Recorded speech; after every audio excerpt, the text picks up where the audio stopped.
Hi, I'm Mark Bowling, and I'm going to talk about the network security devices that are used for managing traffic flow. There are numerous types of devices used to make network communications more secure.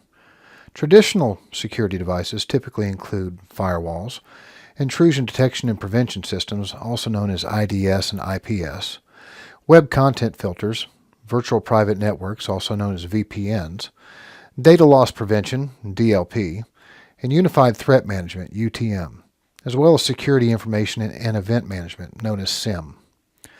Firewalls have been a cornerstone in network security since the early days of the Internet. A firewall is a hardware and/or software platform that controls the flow of traffic between trusted networks, such as a corporate LAN, and an untrusted network such as the Internet. Firewall technology has evolved over time, and there are currently 3 generations of firewalls to talk about. First generation packet filtering, also known as port-based firewalls, have the following characteristics. They operate up to layer 3, the network layer, of the Open Systems Interconnect or OSI reference model, and inspect individual packet headers to determine source and destination IP address, protocol, whether it be TCP, UDP, or ICMP, and port number.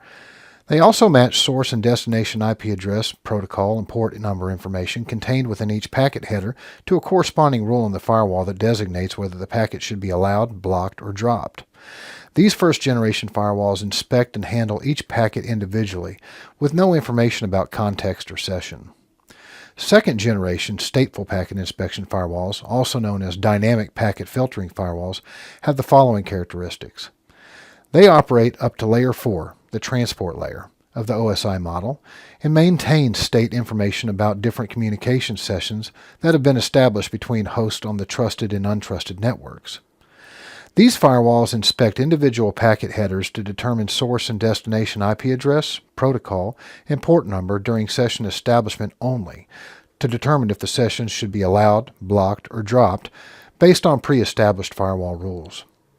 Once a permitted connection is established between 2 hosts, the firewall creates and deletes firewall rules for individual connections as needed, effectively creating a tunnel that allows traffic to flow between 2 hosts without further inspection of individual packets during the session. This type of firewall is very fast, but it is highly dependent on the trustworthiness of 2 hosts because individual packets are not inspected after the connection is established. Third-generation application firewalls, also known as application layer gateways or proxy-based and reverse proxy firewalls, have the following characteristics. They operate up to layer 7, the application layer of the OSI model, and control access to specific applications and services on the network. They proxy network traffic rather than permitting direct communication between hosts. Requests are sent from the originating host to a proxy server, which analyzes the contents of the data packets, and if permitted, sends a copy of the original data packets to the destination host. They also inspect application layer traffic, and therefore they're able to identify and block specified content such as malware, exploits, websites, and applications or services which may be using hiding techniques such as encryption and non-standard ports. Proxy servers can also be used to implement strong user authentication and web application filtering, and to mask the internal network from untrusted networks. However, proxy servers have a significant negative impact on the overall performance of the network. Intrusion detection systems and intrusion prevention systems, also known as IDS and IPS, provide real-time monitoring of network traffic and perform deep packet inspection and analysis of network activity and data. Unlike traditional packet filtering and stateful packet inspection firewalls that only examine packet header information, IDS and IPS examines both the packet header and payloads of network traffic. IDS/IPS attempts to match known bad or malicious patterns or signatures found within inspected packets. An IDS/IPS is typically deployed to detect and block exploits of software vulnerabilities on target networks. The primary difference between IDS and IPS is that IDS is considered to be a passive system, whereas IPS is an active system. IDS monitors and analyzes network activity and provides alerts and potential attacks and vulnerabilities on the network, but it doesn't perform any preventive action to stop an attack. An IPS, on the other hand, performs all of the same functions as an IDS, but also automatically blocks or drops suspicious pattern matching activity on the network in real time. However, IPS has some disadvantages. They must be placed in line along a network boundary and is therefore directly susceptible to attack itself.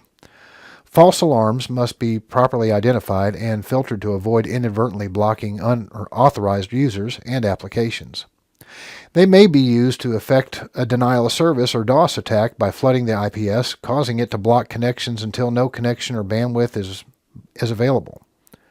IDS and IPS can also be classified as knowledge-based, known as signature-based, or behavior-based, also known as statistical anomaly-based systems. Knowledge-based systems use a database of known vulnerabilities and attack profiles to identify intrusion attempts. These types of systems have lower false alarm rates than behavior-based systems, but must be continuously updated with the new attack signature to be effective. A behavior-based system, however, uses a baseline of normal network activity to identify unusual patterns or levels of network activity that may be indicative of an intrusion attempt. These types of systems are more adaptive than knowledge-based systems and may therefore be more effective in detecting previously unknown vulnerabilities and attacks, but they have a much higher false positive rate than knowledge-based systems. Web content filters are used to restrict the internet activity of users on a network. Web content filters match a web address, also called a Uniform Resource Locator or URL, against a database of websites, which is typically maintained by the individual security vendors that sell the web content filters. Web content filters attempt to classify websites based on broad categories that are either allowed or blocked for various groups of users on the network. For example, the marketing and human resources departments may have access to social media sites such as Facebook and LinkedIn for legitimate online marketing and recruiting activities, while other users are blocked. Examples of typical website categories could include gambling and online gaming, hacking, hate crimes and violence, pornography, social media, and web-based email. In addition to lowering individual productivity, these sites may be prime targets for malware that users may unwittingly fall victim to via drive-by downloads. Certain sites may also create liabilities in the form of sexual harassment or racial discrimination suits for the organizations that fail to protect other employees from being exposed to pornographic or hate-based websites. Organizations may elect to implement these solutions in a variety of modes to either block content, warn users before accessing restricted sites, or log all activity.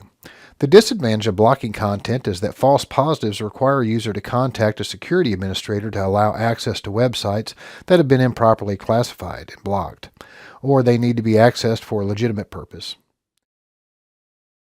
And this concludes Part 1 of the Network Security Devices module. In Part 2, I'll outline the function and purpose of VPN, DLP, UTM, and SIM devices. I'm Mark Bowling, and thank you for watching.